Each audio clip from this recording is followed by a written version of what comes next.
শুভেচ্ছা, স্বাগত সন্ধ্যার মাছরাঙা সংবাদে আপনাদের সঙ্গে আছে আমি সাবরিনা হাসনাত। শুরুতেই গার্ডিয়ান লাইফ ইন্স্যুরেন্স সংবাদ শিরোনাম।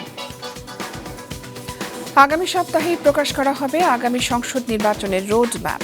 দুপুরে একথা জানান নির্বাচন কমিশনের জ্যেষ্ঠ সচিব। তিনি আরও জানান, প্রবাসী বাংলাদেশিদের ভোট দেওয়ার পদ্ধতি চূড়ান্ত করতে আরও কিছুদিন সময় লাগবে। এদিকে বিএনপি নেতা সালাউদ্দিন আহমেদ বলেছেন, কেউ নির্বাচন বর্জন করলে তারা হারিয়ে যাবে।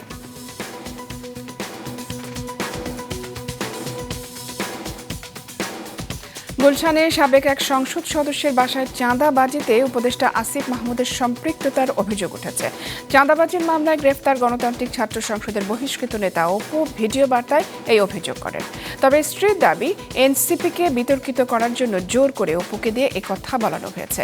আসিফও অভিযোগ অস্বীকার করে বলেছেন, এর পেছনে উদ্দেশ্য রয়েছে। এবং হজ ব্যবস্থাপনায় সরকারি কোনো কর্মকর্তা কর্মচারী অনিয়ম দুর্নীতি করলে কঠোর শাস্তির হুঁশিয়ারি দিয়েছেন ধর্ম উপদেষ্টা। রাজধানীতে হজ ওমরা মেলার উদ্বোধনী অনুষ্ঠানে তিনি কথা বলেন। আগামী বছর হজ যাত্রীদের বিমান ভাড়া অন্তত 30,000 টাকা কমানোর দাবি জানিয়েছে হজ এজেন্সিগুলোর মালিকরা। বিষয়টি বিবেচনার আশ্বাস দিয়েছেন উপদেষ্টা।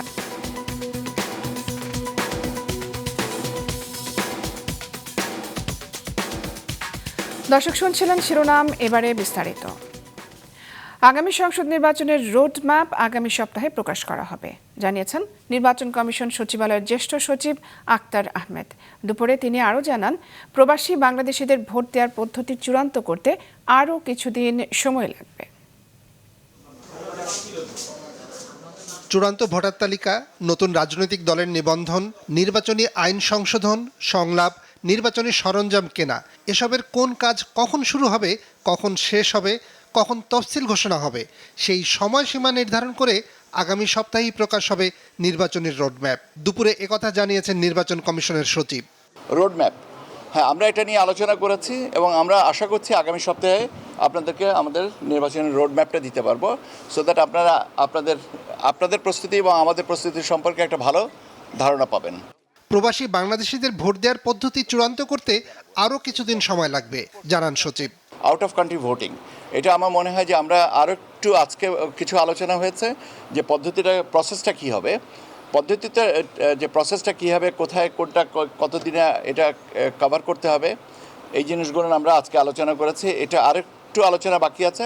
জাতীয় পার্টির মহাসচিব নিজেদের মূল দল দাবি করে আজ প্রধান নির্বাচন কমিশনারের সাথে দেখা করে তাদের অবস্থান ব্যাখ্যা করেন। সরকারকে আমরা পুরোপুরি নিরপেক্ষ মনে করি না, তবে নির্বাচন কমিশনকে আমরা নিরপেক্ষ দেখতে চাই। আমাদের লাঙ্গল জিএম কাদেরের পক্ষেই আছে, জিএম কাদেরের স্বাক্ষরেই আছে। আমরা আইনি ব্যাখ্যায় দেখিয়েছি যে এটি অন্য কারো নিয়ে নেওয়ার কোনো সুযোগ নাই। এবং আমার দৃঢ় বিশ্বাস নির্বাচন কমিশনের যে প্রজ্ঞাবান ব্যক্তিবর্গ আছেন তারা আইনের সঠিক ব্যাখ্যা করে ন্যায় বিচার করবেন। জাতীয় পার্টির রাজনৈতিক বিষয়ে আমার কোনো বক্তব্য নেই এবং আমি একটা বক্তব্য দিতে বললে আমার মনে হয় যে আমার প্রতি অবিচার করা হবে। 2008 সাল থেকে ভাঙছে জাতীয় পার্টি। দলের প্রতিষ্ঠাতা প্রয়াত এইচ.এম. এরশাদের জাতীয় পার্টি পেয়েছে লাঙ্গল প্রতীক। এছাড়াও বাইসাইকেল প্রতীকে জাতীয় পার্টি জেপি, গরুর গাড়ি প্রতীকে বাংলাদেশ জাতীয় পার্টি বিজেপি এবং কাঁঠাল প্রতীকে বাংলাদেশ জাতীয় পার্টি নির্বাচন কমিশনে নিবন্ধিত। নিয়াজ মোর্শেদ, মাছরাঙা সংবাদ, ঢাকা। এদিকে বিএনপি নেতা সালাউদ্দিন আহমেদ বলেছেন, আগামী নির্বাচন ফেব্রুয়ারিতেই হবে। যারা বয়কট করবে বা বানচালের চেষ্টা করবে তারা হারিয়ে যাবে।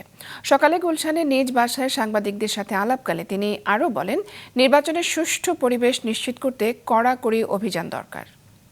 বাংলাদেশের মানুষ দীর্ঘ 16-17 বছর সংগ্রাম করেছে, রক্ত দিয়েছে, জীবন দিয়েছে তাদের অধিকার ফিরে পাওয়ার জন্য। তার মধ্যে 1 নম্বরের অধিকার ছিল তারা যাতে ভোটের অধিকারটা ফিরে পায়। এখন যেহেতু সেই পরিবেশ নিশ্চিত হয়েছে, এখন সেই ভোটের অধিকার প্রয়োগের ক্ষেত্রে যে সমস্ত রাজনৈতিক দল নিরুৎসাহিত করবে জনগণকে, তাদেরকে জনগণ প্রত্যাখ্যান করবে, এই বিষয়ে আমি নিশ্চিত। গুলশানে সম্প্রতি সাবেক এক সংসদ সদস্যের বাসায় চাঁদাবাজির ঘটনায় উপদেষ্টা আসিফ মাহমুদের সম্পৃক্ততার অভিযোগ করেছে চাঁদাবাজির মামলায় গ্রেফতার গণতান্ত্রিক ছাত্র সংসদের বহিষ্কৃত নেতা অপু। সামাজিক মাধ্যমে তার এই বক্তব্য ছড়িয়ে পড়েছে, তবে এটিকে উদ্দেশ্য প্রণোদিত বলে দাবি করেছেন উপদেষ্টা। অন্যদিকে স্ত্রীর দাবি, তাকে জোর করে অপুর বক্তব্য নেওয়া হয়েছে। হাসনাইন তানভীরের রিপোর্টে থাকছে বিস্তারিত।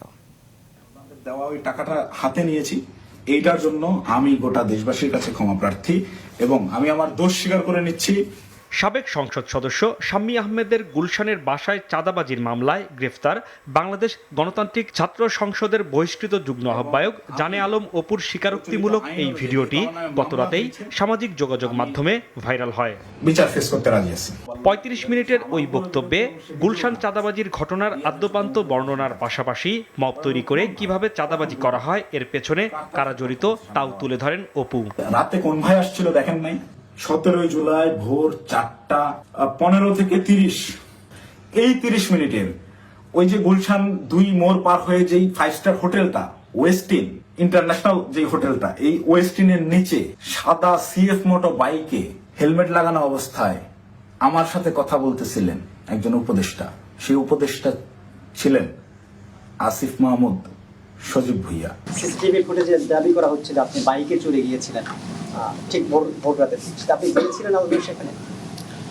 আমি মাঝে মধ্যেই আমার রাতে যখন কাজ শেষ হয়, প্রায় কখনো কখনো ভোরও হয়ে যায়, আমি রাতে খাওয়া দাওয়া, ওই সময় বাসায় আসলে খাওয়া দাওয়া দেওয়ার মতো কেউ থাকে না খাবার। তো আমি মাঝে মধ্যে বেশিরভাগ সময় যাই 300 ফিটের নীলা মার্কেট বলে একটা জায়গা আছে, আপনারা জানেন, ওইখানে হাঁসের মাংস খুব ভালো পাওয়া যায়। তো ওইখানে হয়তো যাই 4-5 জন মিলে। তো আবার মাঝে মধ্যে ওইটা আবার বেশি ভোর হয়ে গেলে বন্ধ থাকে, তখন ওইদিকে ওয়েস্টিনে যাওয়া হয়। এমন ঘটনায় সম্পৃক্ততার অভিযোগ নাকচ করে দিয়ে উপদেষ্টা আসিফ মাহমুদ সচিবালয়ে দাবি করেন, পূর্ব পরিচয় থাকলেও 2024 সালের আগস্টের পর জানে আলম অপুর সাথে তার কখনোই দেখা হয়নি।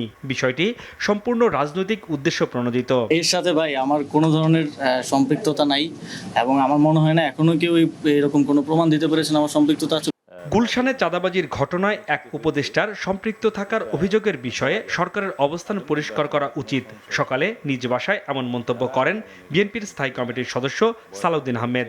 সরকারের কোনো উপদেষ্টা জড়িত আছে কিনা সেইটি একটি প্রশ্ন উত্থাপিত হয়েছে। এটা অবশ্যই পরিষ্কার করা দরকার। এটা জনগণের সামনে সেই প্রশ্নের উত্তরটা তুলে ধরা দরকার, যাদেরকে এটা এখানে উদ্দেশ্য করে এই বক্তব্য দেয়া হয়েছে। এদিকে চাঁদাবাজির ঘটনায় অপুর স্বীকারোক্তিমূলক বক্তব্য জোর করে নেওয়া হয়েছে বলে দাবি অপুর স্ত্রী কাজী আনিশার। এনসিপিকে দাবানোর জন্য অপুকে ভাসানো হয়েছে বলেও দাবি করেন তিনি। ম্যাজিস্ট্রেটের কাছে 164 দিছে, সেখানে কিন্তু সে কোনো ব্যক্তির নাম স্বীকার করে নাই যে তাকে দিয়ে কে চাঁদাবাজি করায় বা তাকে চাঁদাবাজ বানায় লোকে। ঠিক আছে, প্রত্যেকটা দলই তাদেরকে তাদের এগেনস্টে কথাবার্তা লিখে তাদেরকে দাবায়া কিন্তু তাদের স্বার্থ হাসিল করতে পারে, সেই উদ্দেশ্যে অপুকে এখানে ফাঁসানো হয়েছে। সংবাদ সম্মেলনে অপুর স্ত্রী আরো বলেন, ভিডিওটি কাটছাঁট করে প্রকাশ করা হয়েছে। 1 তারিখ রাত্রে বেলা ধারণ করা হয়েছে, সেটা 14 তারিখে কেন আসলো? হাসনাইন তানভীর, মাছরাঙা সংবাদ, ঢাকা। হজ ব্যবস্থাপনায় সরকারি কোনো কর্মকর্তা কর্মচারী অনিয়ম ও দুর্নীতি করলে কঠোর শাস্তি হবে বলে জানিয়েছেন ধর্ম উপদেষ্টা। আগামী বছর হজযাত্রীদের উড়োজাহাজের ভাড়া অন্তত 30,000 টাকা কমানোর দাবি জানিয়েছেন হজ এজেন্সিগুলোর সংগঠন। আজ থেকে শুরু হয়েছে 3 দিনের হজ ওমরা মেলা।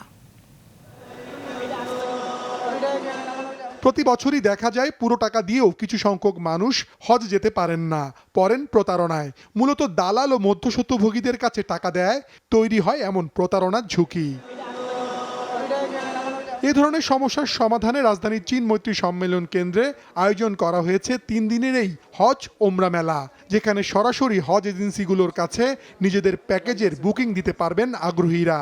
এই মেলাতে যারা ওমরা এবং হজ গমনের ইচ্ছুক ভাইরা বা বোনেরা আসবেন, তারা এখানে সহজে আমাদের এজেন্ট ভাইদের সাথে কথাবার্তা বলে তাদের পছন্দ মতো প্যাকেজটা নিতে পারবে। এবার এসএস হজ কাফালা থেকে স্পেশালি আমরা তাদেরকে কোরবানিটা যেহেতু আমাদের প্যাকেজে অন্তর্ভুক্ত না, যদি সরাসরি আমাদের কাছে আসে 1 এবং 2 নম্বর স্টলে আমরা কোরবানিটা ফ্রি করে দিব। বিশ্বাসযোগ্যতার একটা জায়গা এখানে আছে যে কোনো হাজি সকালে এই মেলার উদ্বোধন করেন ধর্ম উপদেষ্টা, জানান হজ ব্যবস্থাপনায় যারা অনিয়ম করবে তাদের কোনো ছাড় দেওয়া হবে না।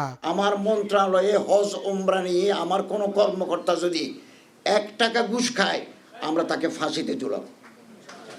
আপনারা আমাদেরকে বলবেন আমার কোনো স্টাফ যদি একেবারে হজ ক্যাম্প থেকে শুরু করে মিনিস্ট্রি পর্যন্ত কেউ যদি কোনো দুর্নীতির সাথে যুক্ত কোনো এজেন্সির কাছ থেকে টাকা নেয়, they will be punished. এই সমস্ত এজেন্সি, এই সমস্ত গ্রুপ লিডাররা যদি বাংলাদেশে গিয়ে চোরা কারবারি, বিড়ি, জর্দা, মাদক, সিলেকশন এগুলো নিয়ে যান, তো আমাদের ভাবমূর্তি একেবারে নষ্ট হয়ে যাচ্ছে।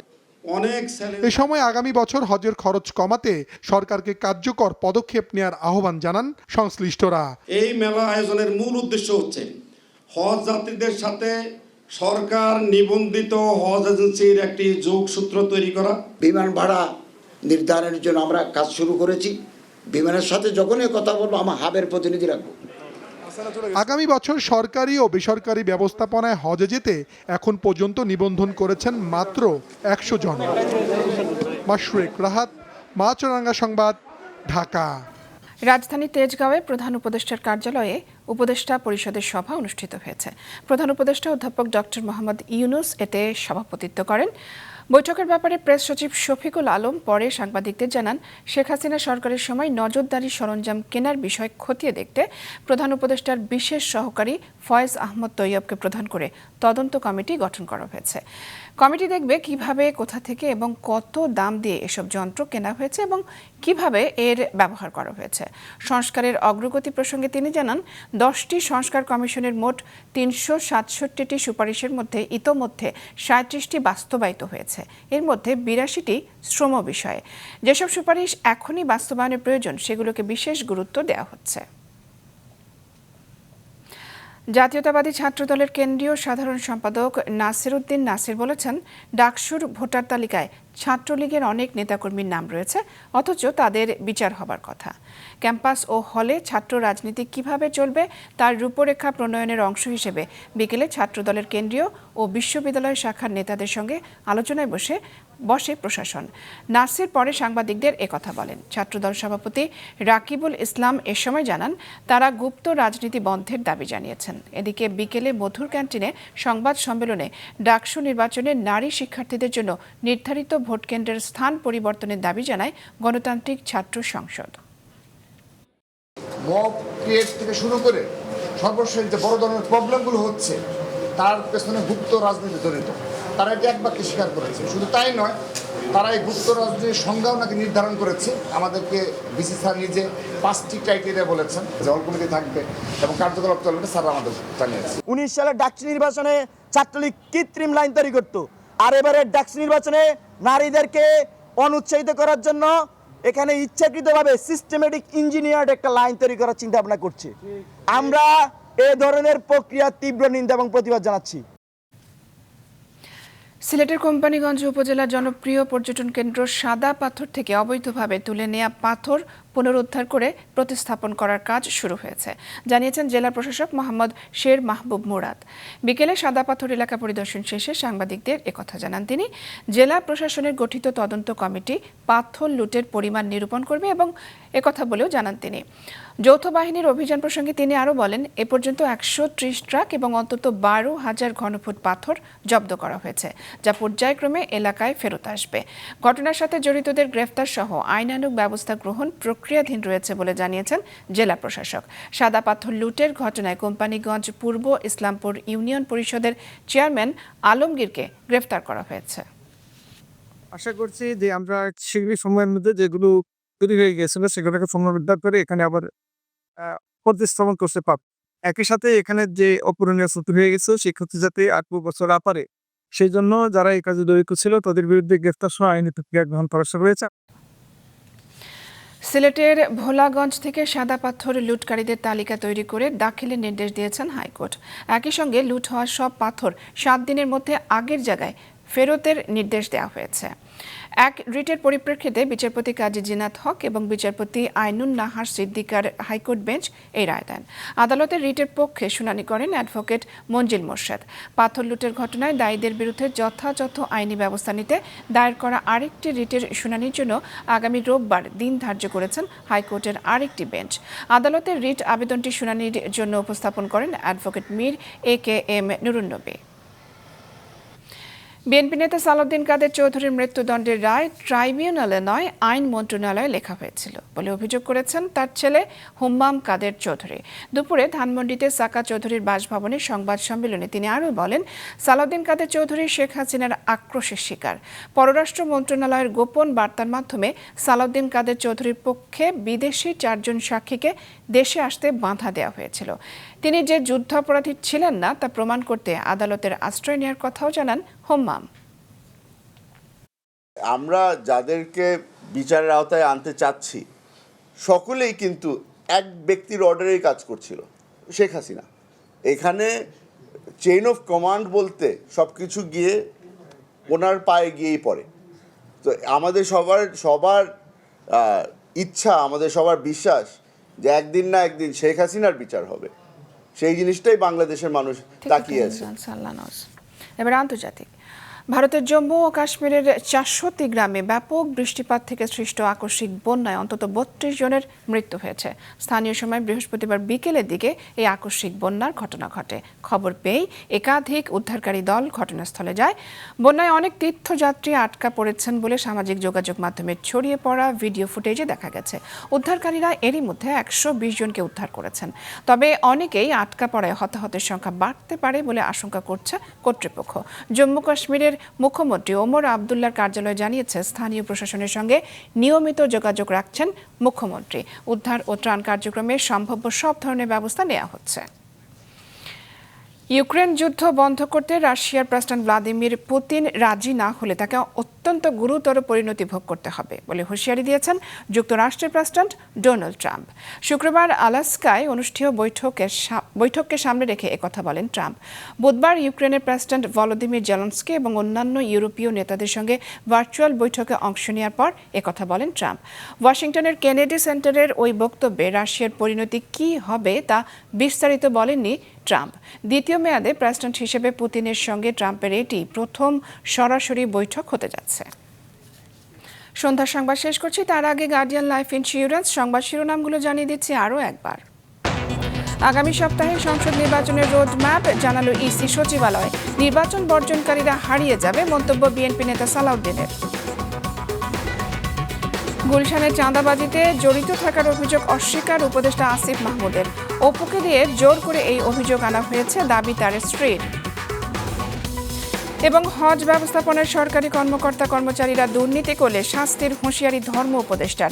বিমান ভাড়া কমানোর আশ্বাস, ঢাকায় হজ ওমরা মেলা। এই ছিল সন্ধ্যার সংবাদে। ফেসবুকে আপডেট পেতে ভিজিট করুন মাছরাঙা টেলিভিশনের পেজে, ইউটিউব চ্যানেলেও দেখতে পারেন আমাদের সংবাদ, প্রতিবেদন এবং অনুষ্ঠান। দর্শক, করোনার সংক্রমণ ফের শুরু হয়েছে এবং তা বাড়ছে। এ থেকে সুরক্ষিত থাকতে ব্যবহার করুন ফেস মাস্ক। এতক্ষণ সঙ্গে থাকার জন্য ধন্যবাদ জানিয়ে আমি সাবরিনা হাসান শেষ করছি সন্ধ্যার মাছরাঙা সংবাদ। এই দিন এইভাবে।